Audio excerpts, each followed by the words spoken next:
अस्सलाम वालेकुम, की हाल है? ठीक ठाक। चौधरी अफजल मरवत साहब, तेरी 2 FIR हो गई है।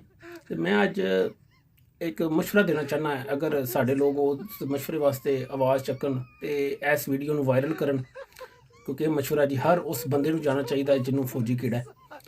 मैं ਇਹ ਮਸ਼ਵਰਾ ਦੇਣਾ ਚਾਹੁੰਦਾ ਕਿ ਫੌਜੀ ਕੀੜੇ ਦੇ ਜੀ ਅਲੱਗਾ ਅਦਾਰੇ ਹੋਣੇ ਚਾਹੀਦੇ, ਜਿਸ ਤਰ੍ਹਾਂ ਫੌਜੀ ਕੀੜੇ ਦੀਆਂ ਅਦਾਲਤਾਂ ਐਸੇ ਤਰ੍ਹਾਂ ਫੌਜੀ ਕੀੜੇ ਦੀ ਪੁਲਿਸ ਹੋਣੀ ਚਾਹੀਦੀ, ਫੌਜੀ ਕੀੜੇ ਦਾ ਕਸਟਮ ਦਾ ਆਫਿਸ, ਫੌਜੀ ਕੀੜੇ ਦੇ ਅਲੱਗਾ 에ਅਰਪੋਰਟ ਹੋਣ, ਫੌਜੀ ਕੀੜੇ ਦੇ ਇੱਥੇ ਤੱਕ ਕਿ ਅਲੱਗਾ ਸਰਵਿਸ ਹੋਵੇ, ਪੂਰੀ ਰੋਡ ਤੇ ਪ੍ਰੋਟੋਕੋਲ ਦਿੱਤਾ ਜਾਵੇ ਕਿ ਇਹ ਫੌਜੀ ਕੀੜਾ ਜਾ ਰਿਹਾ ਜੇ, ਆਵਾਮ ਇਸ ਤੋਂ ਦੂਰ ਰਹੇ, ਡਿਸਟਰਬ ਨਾ ਹੋਣ ਲੋ, ਇਹਨਾਂ ਨੂੰ ਪੂਰਾ ਪ੍ਰੋਟੋਕੋਲ ਦਿਓ, ਕਿਉਂਕਿ तमाम ਅਦਾਰੇ ਜਿਹੜੇ ਇਸ ਟਾਈਮ ਆਵਾਮ ਦੇ ਨਾਲ ਬਿਜ਼ੀ ਹੈ, ਉਹ ਲੋਕਾਂ ਨੂੰ ਜਦੋਂ ਅਸੀਂ ਕਹਿੰਦੇ ਯਾਰ ਸਾਡਾ ਕੰਮ ਨਹੀਂ ਹੋਇਆ, ਉਹ ਕਹਿੰਦੇ ਜੀ ਉੱਪਰੋਂ ਆਰਡਰ ਆਇਆ।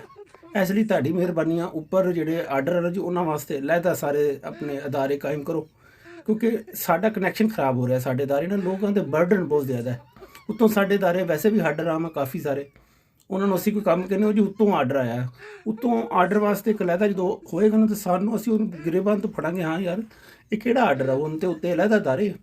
ਇਸ ਲਈ ਜੀ ਫੌਜੀ ਕੀੜੇ ਨੂੰ ਪੂਰੀ ਸਹੂਲਤ ਦਿੱਤੀ ਜਾਏ ਪਾਕਿਸਤਾਨ ਦੇ ਅੰਦਰ। ਫੌਜੀ ਕੀੜੇ ਦੀ ਇੱਥੇ ਤੱਕ ਅਲੱਗਾ ਪਾਰਲੀਮੈਂਟ ਹੋਣੀ ਚਾਹੀਦੀ ਹੈ, ਫੌਜੀ ਕੀੜੇ ਦੇ ਅਲੱਗਾ ਵੋਟ ਪੈਣ, ਸਿਵਿਲੀਅਨ ਕੀੜਾ ਜਿਹੜਾ ਜੇ ਉਹ ਅਲੱਗਾ ਹੋਵੇ, ਫੌਜੀ ਕੀੜਾ ਅਲੱਗਾ ਹੋਵੇ, ਫੌਜੀ ਕੀੜਾ ਅਲੱਗਾ ਕੰਸਟਰਕਸ਼ਨ ਹੋਵੇ।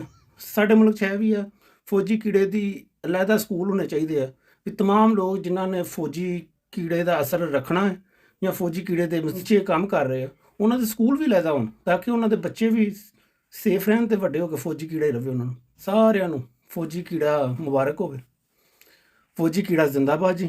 ਤੇ ਫੌਜੀ ਕੀੜੇ ਨੂੰ ਇੰਨਾ ਵਾਇਰਲ ਕਰੋ ਕਿ ਪਤਾ ਲੱਗੇ ਵੀ ਹਰ ਬੰਦਾ ਜਿਹਨੂੰ ਫੌਜੀ ਕੀੜਾ ਹੈ ਉਹ ਤੁਹਾਡੇ ਇਸ ਵੀਡੀਓ ਦੇ ਇਰਦ ਗਿਰਦ ਘੁੰਮੇ ਇੰਜ ਕਰਕੇ।